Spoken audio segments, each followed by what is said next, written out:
Nathan ka halalyam la Yahawah bahasham Yahawashi bahasham Qudash.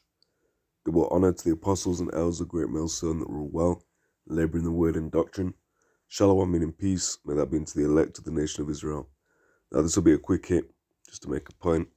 So the headline is UK inflation rate calculator. How much a price is rising for you? Because every month there's a new figure for inflation. Right, what would that be? That would be called hyperinflation. Right, inflation. Right, maybe over a short period of time, it's going up a tiny bit. Sorry, over a longer period of time, it's going up a tiny bit. Hyperinflation is now you flip the two values on the head. So in a short amount of time, it's going up on a larger amount. It's increasing by a larger rate.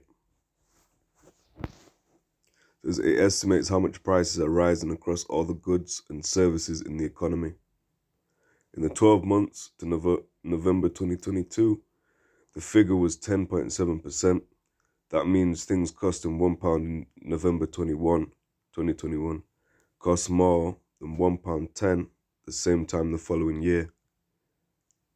Right, and you had a wage increase, a national, national living wage, no, national minimum wage, I believe, went up, between this. So the wage goes up and everyone gets excited, and you get taxed more. Then goods cost more. So that's the squeeze.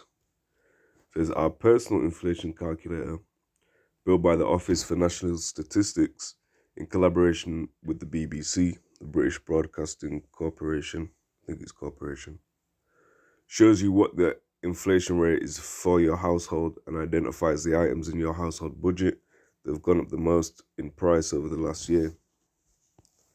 Right, so you can use it. You can use it there. Alright, people might be paying rent.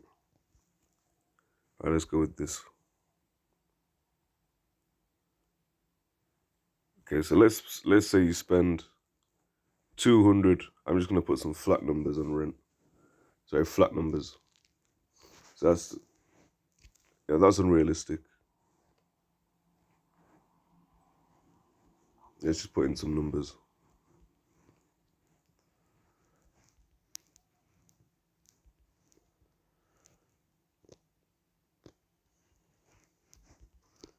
Right, so let's see. So it says 9.2%. Now that's a lot. That's a lot. Some people might see 9% or 2%, 3% as not a lot. But if you add that up over the course of a year, this is in a month. Right, it says estimated, which uses some random numbers. Some of them maybe, obviously it's going to vary a lot for different people. But that's a lot, man. To go up, you're not getting anything additional. You're not making any more money. That's just going out. You're just losing money. Okay? Then here you have. Right, so look, it was looking good in 2020. Right, but now look. Take these numbers for a pinch of salt. They were random, but the fact that it's gone up 9.2% in them areas, that's insane. That means if you were spending £100 a month, you now spend £109. That means if you were spending £1,000, you now spend £1,090.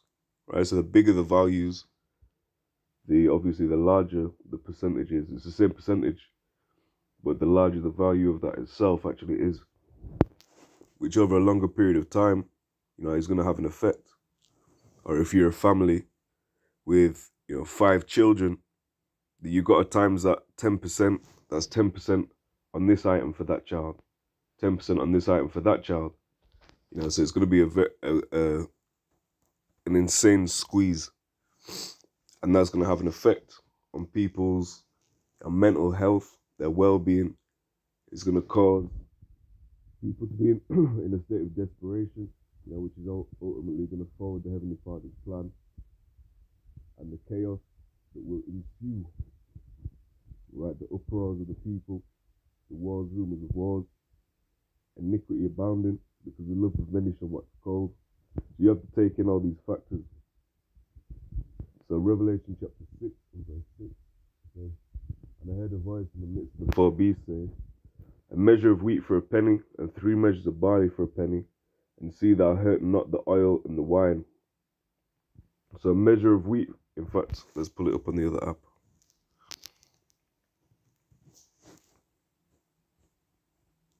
A measure, a portion of wheat for a penny. Now look at this. Strong's G 1220. Denarion.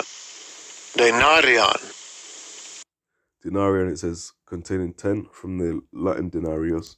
When you see in Greek ends O-N, then in Latin, if you were to put that into Latin, more time it would be U-M, right? Trapezion in Greek, trapezium. Stadion in Greek, like an amphitheater. In Latin, that would be stadium, right? So that's why it's a bit different, denarion. And here's denarius, obviously it's a Roman coin. So truly it's going to come from that Latin. So this would be a back formation to Greek. So it says a Roman silver coin in NT time. It took its name from it being equal to 10 asses, which that must have been a lot. There's no way if you looked at a penny in England, it's not the same value exactly, but it's the equivalent to a cent. You have $1, you break it into 100, 1/100th of it is a cent. 1/100th of a pound is a penny, right? So it's not just a penny like a little bit. That's a lot. It says a number after 217 BC increased to 16, about 3.898 grams or 0.1375 ounces. It was the principal silver coin of the Roman Empire. From the parable of the laborers in the vineyard, it would seem that a denarius was then the ordinary pay for a day's wages, right? So a whole day's wages, not just a penny, right? You get a lot, I'd hope so you get a lot of pennies a day. So not just a little penny, where if you were able to get 1 measure of wheat for a penny in England today, you'd be excited. But if a measure of wheat costed a day's wages, that's a completely different story. And that's what you're seeing with the squeeze. Obviously, it's not got to the point that a whole day's wages for most people is going on 1 portion of food for a day. But as you can see, with all the factors, it's not just food's gone up. It's not just clothes have gone up. It's not just this has gone up. And each and every single one of these goods, they're interdependent, right? Fuel price has gone up, means that the truck drivers are going to have to pay more, which is going to lead to an increase in food. Food increase, and everyone eats food. So naturally, for them to be able to afford it to the same level, they're going to have to put their prices up in whatever business they're in. Some are going to go bust, go broke, but some will stand the test of time. And the way that they'll do that is by putting their prices up to compensate. So everyone's going to feel it in every industry. So Revelation 6:6, and I heard a voice in the midst of the 4 beasts, a measure of wheat for a penny, and 3 measures of barley for a penny, and see thou hurt not the oil and the wine. Right, meaning the understanding of the scriptures won't be hurt.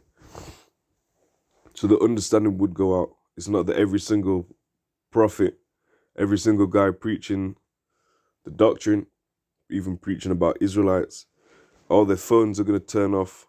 They're all going to go broke. They're not going to be able to afford to push the gospel out on the internet until,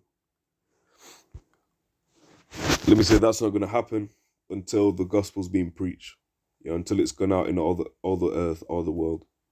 You're going to have a time of the famine of the word, where it's silenced, it's censored, but the word's going to have gone out by then. Right, so it's not going to be that before the Heavenly Father is ready to shut down the ministry, it's going to be shut down by anyone else. The Father's in control. So I'll leave it there, the squeeze, man. And these are all factors going into the end time. And like I say, the chaos, the uproars of the people, you can read about in 2nd Ezra's. All this is going to impact upon it. But I just wanted to do a quick hit on the squeeze. Right, so the next video, Lord willing, Shalom.